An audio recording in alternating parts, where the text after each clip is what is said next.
last cool air of winter collides with the warm, moist air of spring, high above the central United States. Then, suddenly, terror. Smashing and twisting its way across the land with winds in excess of 200 miles per hour, a tornado strikes.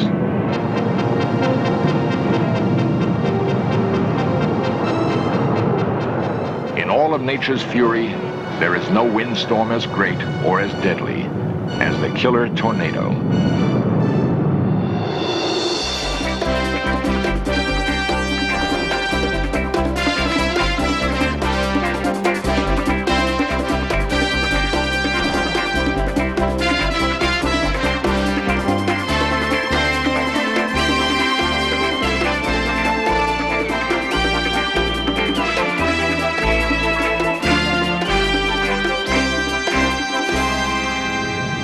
Each year they return, eclipsing the warmth of spring with the cold shadow of death. The tornadoes etch their mark, then vanish, unpredictable and unstoppable. Aided by advanced technologies, researchers and scientists probe the mysteries of the greatest of all storms, the tornado.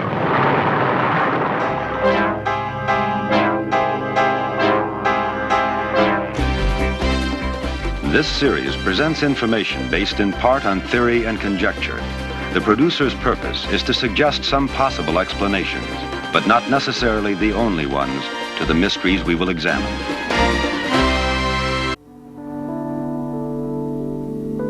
Below the spring clouds of the Midwest, there's a richness of life. Cities and farms bask in the warming sun. People enjoy their traditions and diversions. But always present is a particular fear. At any moment, tranquility can change to chaos, contentment to misery. This is the tornado season. And these people live in Tornado Alley.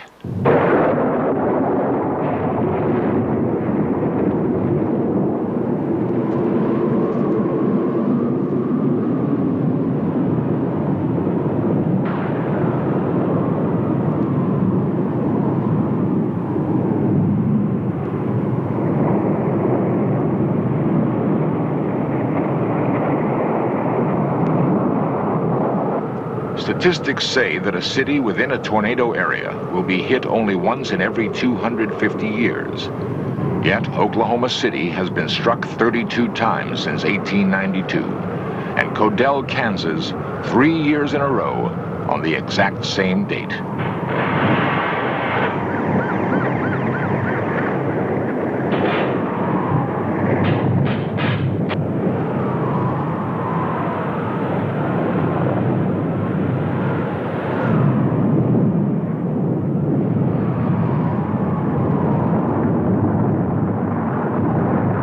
In 1974, 148 tornadoes killed 300 people and injured 6,000 more across 13 states, all in the same day.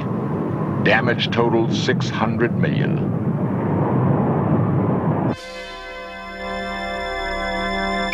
Tornadoes attack the land with circular winds that topple structures and send bits of metal and wood through the air with lethal velocity. It is not unusual for steel to be pierced by a fragment of wood or victims to vanish forever. The force within a tornado is equal to all the energy in the United States running full power for 5 minutes. Survivors of a recent tornado in Holton, Kansas, comment on their experience with the twister. Everybody respects them, I believe. I know I sure do. You just never can tell what they will do and where they will hit. I know these tornadoes here, they hit, and then they bounce up, and then they come back down just like rubber balls. You just know where they're going to hit next. I think pretty much that they clear them, but yet they keep an eye on them. If the tornado's coming, a lot of them can see it 4 or 5 miles away, and they will keep an eye on it instead of going to the basement where they should go. The worst disaster we had here was in the trailer, mobile home, and there was 4 people in it when the tornado hit it, and apparently they were not warned. The trailer, it set right up yonder, and as you can see, it was carried down here, and the frame sets over here, and it just looked like it picked it up and blew it up. They found a woman and a little girl approximately around a quarter of a mile from the scene. The father of the little girl, he died long in the night that same evening. To millions of people, tornadoes are a frighteningly real part of everyday life. Each year, the United States suffers damage in the millions. The value of the lives lost is, of course, incalculable. The tornado is the fiercest of all storms. Unlike the hurricane, it can unleash its fury with virtually no warning, bursting forth from the storm in an instant to ravage the earth for seconds or as long as 3 hours. Hoping to increase the crucial warning time the public needs to avoid tragedy, a counteroffensive is being waged by a dedicated group of men and women who are probing this mysterious and lethal phenomenon. Well, what I've prepared here is a sketch of an actual thunderstorm. It's a vertical cross-section, and the red arrows here indicate the major updraft within the storm, and the blue indicates the downdraft. Men such as Dr. Ernest Agee and his associates at Purdue University hope to answer the most basic question of all. What makes a tornado behave the way it does? Utilizing a tornado simulator, they seek clues to the cause of the devastating winds that form the tornado funnel.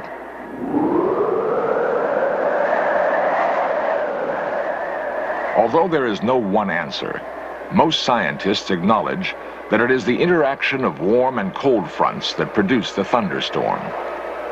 Just what starts the clouds violently rotating is still not fully known. It could be a function of the Earth's rotation or some internal phenomenon within the storm itself.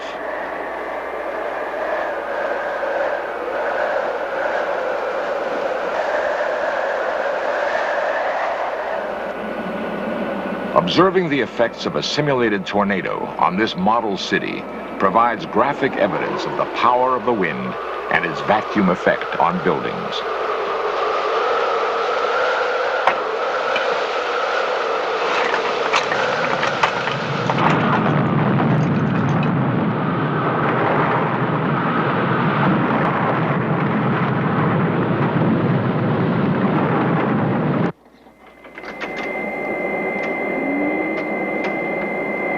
The National Severe Storms Laboratory in Norman, Oklahoma, lies in the heart of the nation's most active tornado area. Here, meteorologists, technicians, and students work toward eliminating the element of surprise in the tornado's attack. Okay, Oh, still yeah, up that looks there. good. Doug, can we have an ASRAN on the northwest circulation, please? We still are maintaining very high standard. Locked in a race against death and destruction, they utilize radar, satellites, computers, and eyewitness observations to scan the skies throughout the year in order to anticipate disaster. By analyzing and interpreting data, they attempt to provide the crucial lead time that spells the difference between early warning and tragedy. During the tornado season, the day begins with interpretation of the satellite photo by meteorologist John Weaver. He must decide on the day's tornado outlook and advise the staff. The prognosis of today's photograph is not good, and the storm track down begins. Upper vertical wind structure is conducive to tornado generation, winds increasing and varying with height. The maximum wind in this sounding, although it's not showing here, is 70 knots aloft. I do expect, as I say, there's a very high probability of tornado formation in any storms which fire up along this warm front north of the low. 22,000 miles in space, a satellite confirms the telltale signs of a towering thunderstorm, parent to the tornado.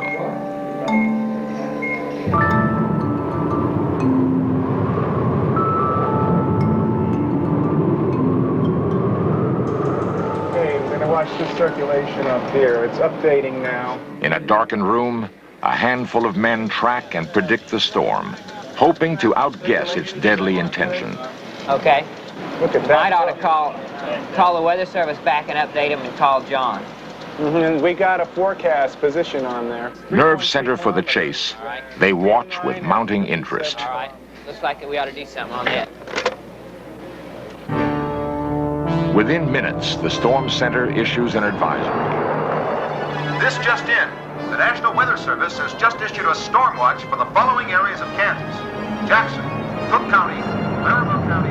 Miles away, the skies only hint at what is to follow.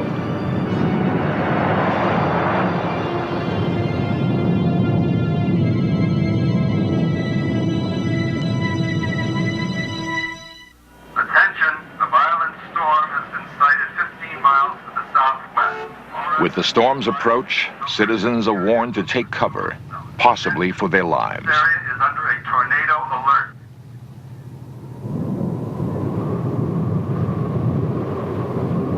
Okay, let's go. It's already going up. Racing against time, an intercept chase team heads out to find the storm system and document the tornado's formation without becoming victims themselves.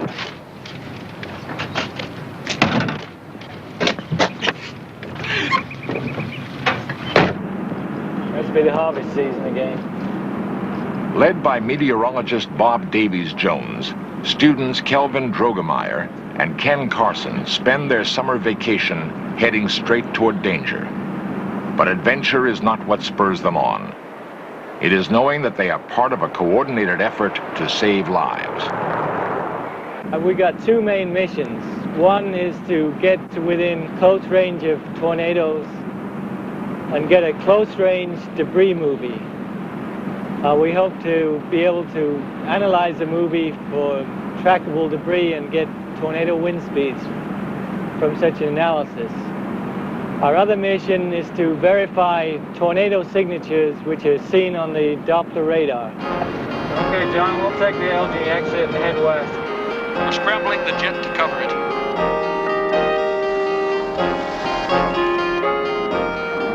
Aerial observation and recording of the storm's activity is initiated using a specially equipped F-4 Phantom jet. Okay, John, we're just turning on at I-35 just outside the lab. We're going to head south on Highway 76. Flying near the speed of sound, the pursuit plane penetrates the storm system.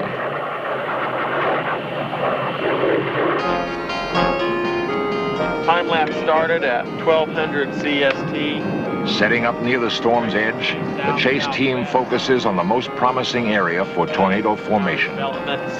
We'll be time lapsing at 1 frame per second. Bob's camera records nuances of cloud activity hidden to the naked eye. You want this 1 frame per second? Yeah. Might have a little trouble with contrast. We need to get back in touch with John at the lab too pretty soon. Okay.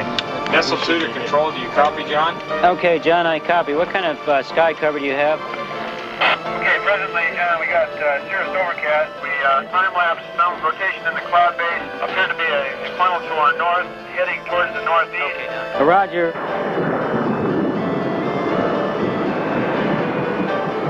Just been up on the observation deck, and there's a big new set of towers building into the southwest side of that El Reno. Okay, thank you, Brad.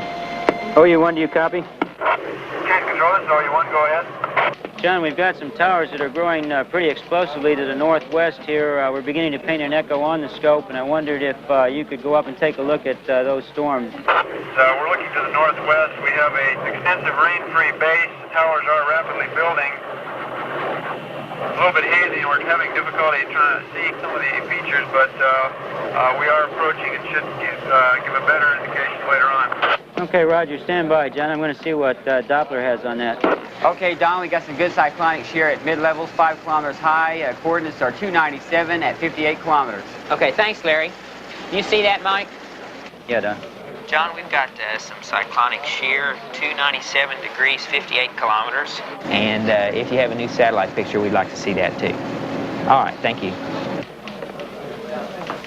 Interpreting local cloud patterns, the chase team narrows in on the storm.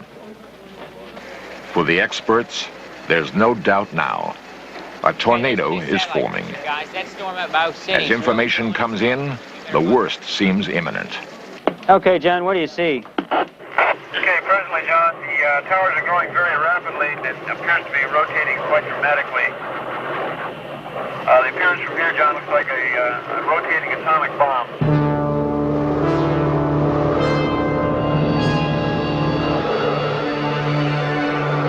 Yeah, that's only about 300 meters off the ground. Where we're looking at it. 200 miles per hour. John, this thing is really wrapping up. We better go with the tornado. Okay, Larry.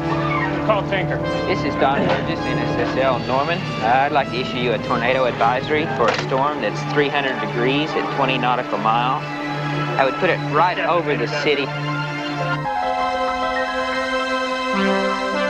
Only moments separate the tornado from a town never struck before.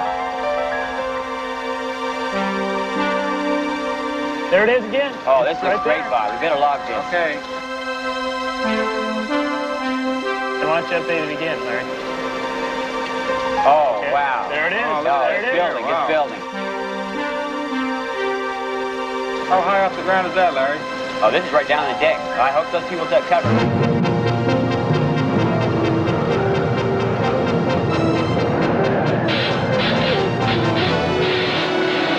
Chase Control, this is OU1. Go ahead, OU1. Roger, John, we have debris, a tornado on the ground just to our southwest.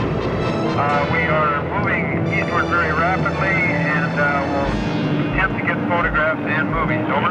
Don 1715, Chase reports debris. Chase sees the tornado, 330 degrees, 48 kilometers. We have an update on Yeah, looks like just about where we got it. They say County Line Road, Northwest Highway, there's been a lot of damaged houses destroyed.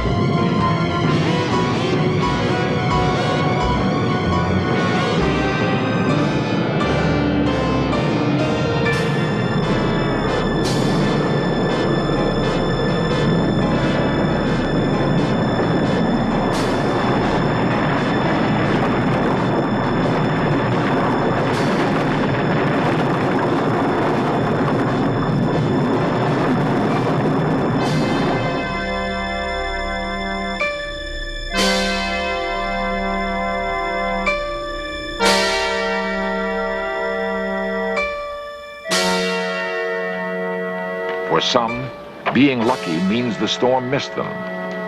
For farmer Dean Stouse, it means being alive and able to rebuild. Yeah, we lost cows and calves and sows and some pigs, and I've still got some sows missing, haven't come back. And but there could have been a lot more killed than what actually was for all the debris and tin. There was a lot of tin flying around, and just like here, there was 41 fat cattle ready to be shipped Thursday, and this was Friday, the next afternoon, and we found every one of them, and no broken legs or anything like that. And I don't know how they got out of it. You can just see that stuff just pounded right in the ground, and they got away.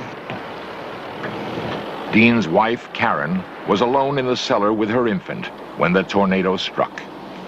I could hear things breaking, but I had no conception of the wind or anything because I was singing lullabies as I was feeding my son his food.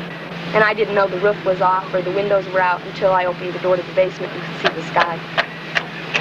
And usually there's 2 flights of stairs going up to the attic, and they weren't there. Until now, you know, you haven't been actually in contact. We helped back in when there was tornadoes south of here in Topeka and Meriden area, Silver Lake, when I was these boys' size. And, you know, I just never was personally involved, of course. But I am now.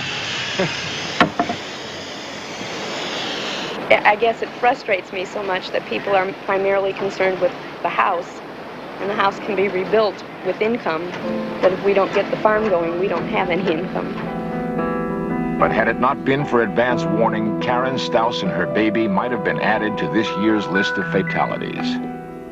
A list that is diminishing because of the dedication and skill of the men and women of the National Severe Storms Laboratory.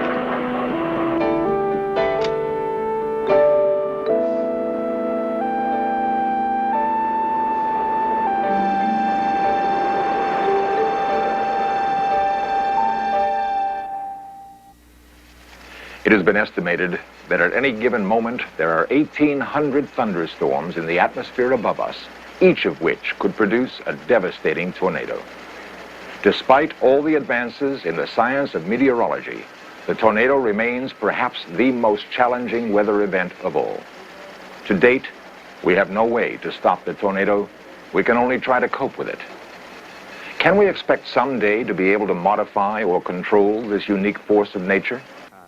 Dr. Edwin Kessler, director of the National Severe Storms Laboratory. On the subject, but we might turn heavy rains into moderate rains over a wide area. That would be very nice for agriculture. We would reduce erosion, and we would have a better supply of water power, for example, a more regular supply.